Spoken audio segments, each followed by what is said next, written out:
Shuklas homely vibe কিচেনে সকলকে স্বাগতম।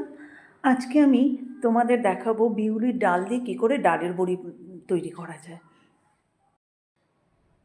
আমার হাজব্যান্ডকে এবার আমি বলেছিলাম ডালের বড়ি আনতে, যেটা পালং শাক দিয়ে খাবো, কিন্তু উনি তো এনে তো দিলেন বেশ দাম দিয়ে, কিন্তু সেই ডালের বড়ি না গললো না খেতে ভালো, মানে কেমন একটা বাজে। তারপরে সিদ্ধান্ত নিলাম যে কেননা তারপর আমি সিদ্ধান্ত নিলাম যে বিউলির ডাল কিনে দেখে আমি নিজেই চেষ্টা করব কেমন হয়। যদি একটু পরিশ্রম করে একদম খাঁটি জিনিসটা পাওয়া যায় তাহলে কেন করব না বলো। তাই যথারীতি আমি বিউলির ডাল কিনে এনেছি দোকান থেকে। এই বিউলির ডালগুলো কিনে এনেছি। এবার আমি এটাকে জলে ভিজিয়ে দেব। এবার আগের দিন রাত্রে ভিজিয়ে দিয়েছিলাম, এবার আজকে আমি ওটাকে ফেটিয়ে নিয়েছি। এবার ছাদে যাব বড়িগুলো দিতে। এই দেখো, ঠিক এইভাবে করে আমি বড়িগুলোকে মানে কলাইয়ের ডালটাকে পেস্ট করে নিয়েছি। একটু মানে অত মিহি হয়নি, তবে একটু ওরা যেমন করে তেমনই হবে। এখন চলে যাচ্ছি ছাদে। ছাদে এসে আমি মইটাকে বিছিয়ে নিলাম। এবার মইটাকে শুইয়ে দিয়ে এর উপরে আমি এই কার্টুনটা দিয়ে দেবো, তার উপরে একটা বেড কাভার বিছাবো। ছাদে চলে এসেছি। এবার একটা বেড কাভার বিছিয়ে এখানে বসে বসে আমি বড়িগুলো দেবো। দেখা যাক কেমন হয়। এই জীবনের প্রথম আমি বড়ি করার সিদ্ধান্ত নিলাম। আমার তো নতুন নতুন জিনিস করতে খুব ভালো লাগে, তাই এটাও নিলাম, দেখি কেমন হয়। ছোট্ট একটা পিঁড়ি এনেছি বসার জন্য, এটা আমার ছোট্ট পিঁড়ি।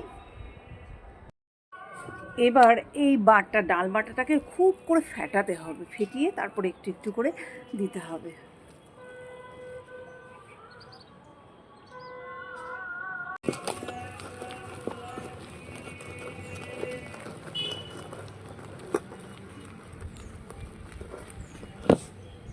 যদিও আমি জীবনে কোনো দিন বড়ি দেইনি, তবে জানি না কেমন করে দিতে হয়। তবে ঠাকুমাকে ছোটোবেলায় দেখেছি ঠিক এইভাবে করে বসিয়ে দিতে, এই যে এরকম করে বসিয়ে দিতে, এই যে। জানি না সবার মতো অত ভালো হবে কি না, তবে চেষ্টা করতে ক্ষতি কী। আমি যে কোনো জিনিস খুব চেষ্টা করতে ভালোবাসি।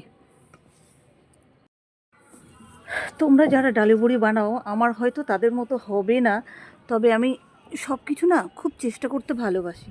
মনে হয় যে একটু চেষ্টা করলে যদি অরিজিনাল জিনিসগুলো পাওয়া যায় তাহলে কেন করব না বলো। বাড়িতে তো বসেই রয়েছি, কাজও তেমন নেই, এই টুকটুক করে এগুলো করি। আর কি করবে, এই করেই তো সময়টা পার করি।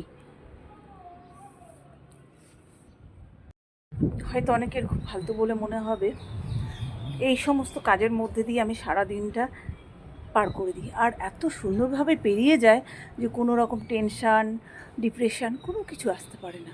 তোমরাও চেষ্টা করবে সব সময় কাজের মধ্যে থাকার আর নিজেকে ভালো রাখার। আমি তো ভাবলাম না জানি কতগুলো বড়ি হবে, কিন্তু একটুখানি হলো। এই দেখো আমার বড়ি, কি সুন্দর বড়ি, কি সুন্দরভাবে ভেঙে গেল, দেখো মুচমুচে হয়েছে, কি সুন্দর দারুণ হয়েছে।